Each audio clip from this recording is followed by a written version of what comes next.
nous suivez, merci à vous.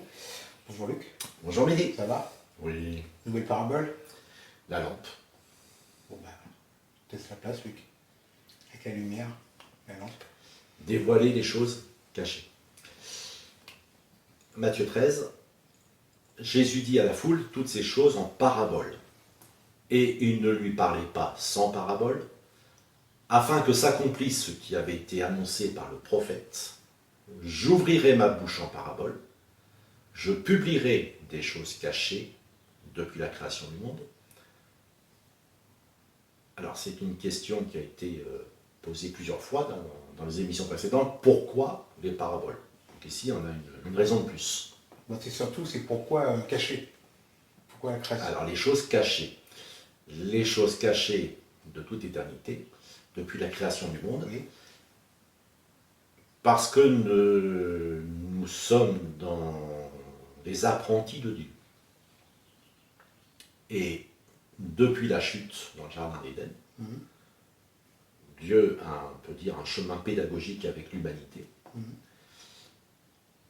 Et quand l'apôtre Paul dit « Quand les temps furent accomplis, Dieu a envoyé dans le monde Jésus son Fils, né de la Vierge Marie. » Donc il y a un top chrono de Dieu pour révéler certaines choses qui ne l'avaient pas été avant.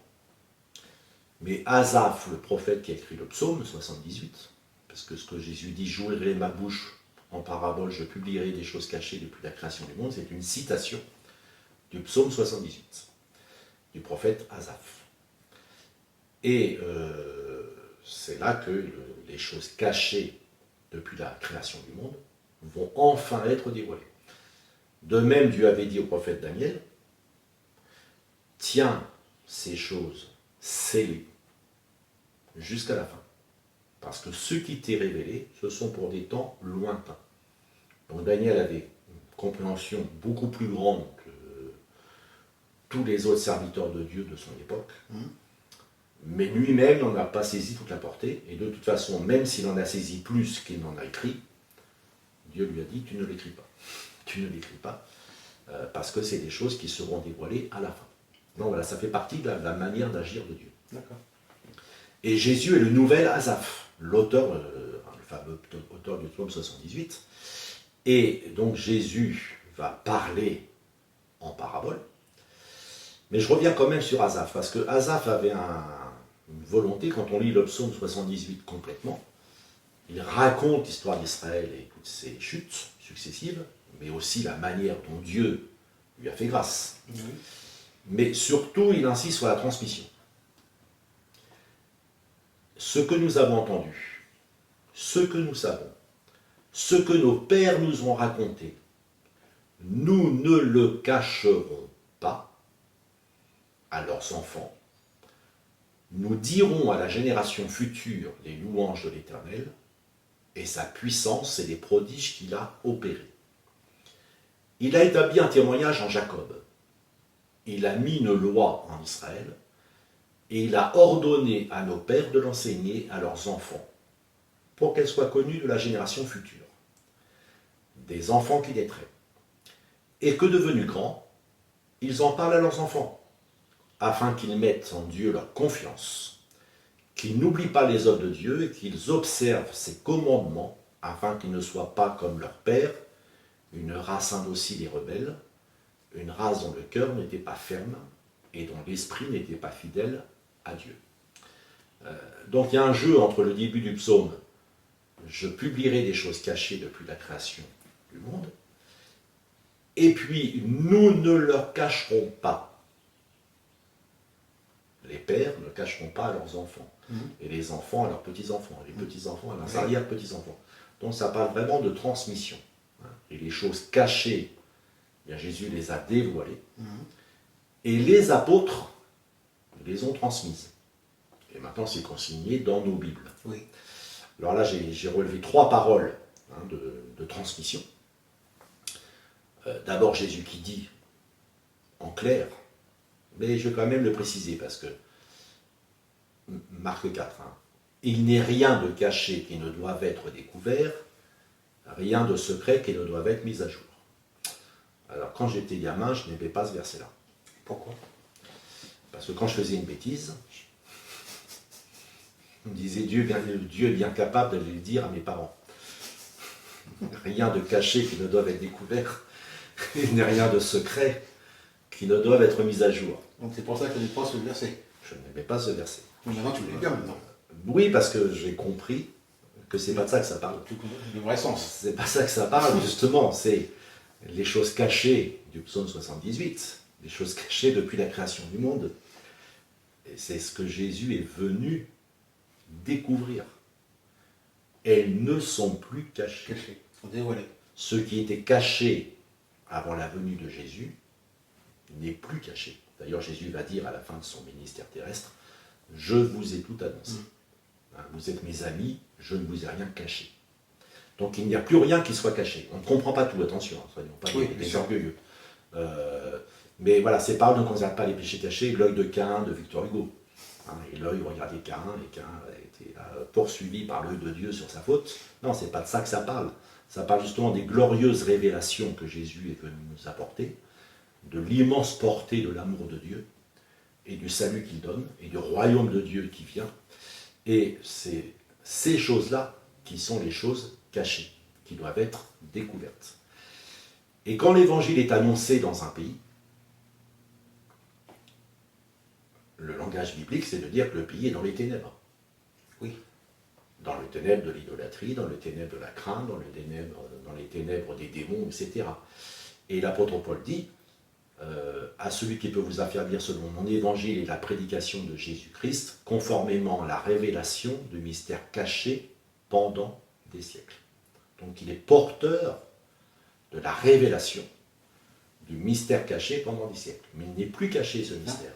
Maintenant il est apporté de Bible. À tous. À tous. Éphésiens 3. À moi, toujours l'apôtre Paul, à moi qui suis le moindre de tous les saints, cette grâce a été accordée d'annoncer aux païens les richesses incompréhensibles de Christ et de mettre en lumière le moyen de faire connaître le mystère caché de toute éternité en Dieu qui a créé toutes choses. Donc le mystère caché de toute éternité a été révélé par Jésus-Christ et Paul a reçu cette fonction, cette mission, ce ministère de l'annoncer aux païens. Et il y a une confrontation entre les traditions, les cultures, les philosophies, les habitudes et l'évangile. Et Paul va par tous les moyens possibles, légaux évidemment, et intègre, droit, vrai, il va rendre compréhensibles les richesses incompréhensibles. Parce que Dieu ne veut pas que ça reste incompréhensible. Il veut qu'on puisse le comprendre. Et encore un texte où Paul le dit aux Colossiens, c'est de l'Église que j'ai été fait ministre, selon la charge que Dieu m'a donnée auprès de vous, afin que j'annonce pleinement la parole de Dieu, le mystère caché de tout temps et dans tous les âges, mais révélé maintenant à ses saints. Révélé maintenant à ses saints. Et je rappelle que pour nous, tous les chrétiens sont des saints, puisqu'ils ont été sanctifiés par Jésus-Christ. Donc le plus petit des chrétiens a reçu la révélation des choses cachées. Le simple fait de croire l'évangile, c'est recevoir la révélation des choses cachées. Donc par exemple, pour donner un exemple, quelqu'un va dire « je suis né sous une mauvaise étoile ». Ça veut dire « il n'arrivera jamais rien de bon dans ma vie ». Les bonnes choses, c'est toujours pour les autres, c'est jamais pour moi. Il entend l'évangile. L'évangile lui dit, Dieu a tellement aimé le monde qu'il a donné son Fils unique, afin que si tu crois en lui, tu ne meurs pas, mais que tu aies la vie éternelle. Eh bien, le mensonge qui était sur la vie de cette personne, c'est-à-dire je suis né sous une mauvaise étoile, disparaît complètement quand il entend le mystère de l'évangile et qu'il le croit. Tout à fait. Et s'il le croit, alors il n'est plus sous une mauvaise étoile, mais il est né sous l'amour de Dieu. Tout à fait. Et ça change tout. Ça change tout. D'abord, il est promis à la vie éternelle, et puis il va trouver un courage pour agir dans sa propre vie.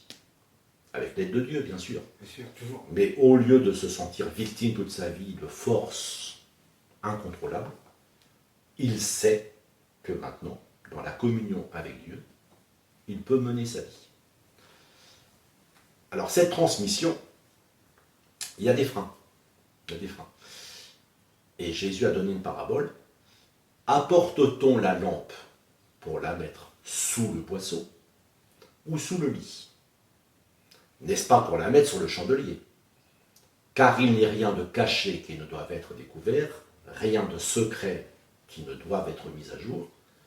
Si quelqu'un a des oreilles pour entendre, qu'il entende. Et le boisseau, c'est un instrument de mesure du grain. C'est la question que je voulais te poser. Eh bien, tu as la réponse. Merci. Mais le boisseau illustre que l'on peut mesurer avec avarice ou avec générosité. Oui, oui, c'est une mesure. Et si on met la lampe sous le boisseau, ça veut dire qu'on considère qu'il y a certaines personnes qui ne sont pas dignes d'entendre le mystère de Jésus-Christ, d'entendre l'évangile. Et c'est très grave. Ah oui, C'est pour ça que Jésus dit que celui qui a des oreilles pour entendre, entende. On ne met pas une lampe, l'évangile, pour la mettre sous le boisseau. tout à fait. C'est-à-dire que certains décrètent, un tel peut l'entendre, tel autre ne peut pas l'entendre. Un tel pourra comprendre, tel autre ne pourra pas comprendre. Ça, c'est mettre la lampe sous le boisseau. Ou alors, mettre la lampe sous le lit de la paresse. Oui, C'est-à-dire que, parfois, à force, je vais dire, de s'être pris des vestes, j'ai prêché l'évangile à 10 personnes et aucune ne s'est convertie. Et je ne veux pas le dire à la 11e, parce que j'ai peur de prendre encore une veste.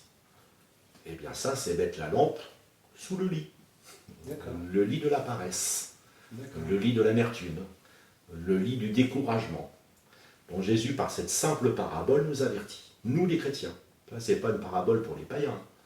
C'est vraiment une parabole pour les chrétiens. Tu es porteur, tu es habilité à transmettre ce que tu as reçu de Jésus-Christ, ce que tu as reçu de sa parole. Ce n'est pas que pour toi, mais c'est pour que tu le propages à d'autres, que tu en fasses la transmission. Alors, ne soyons pas sourds. Tout à fait, Luc. Merci.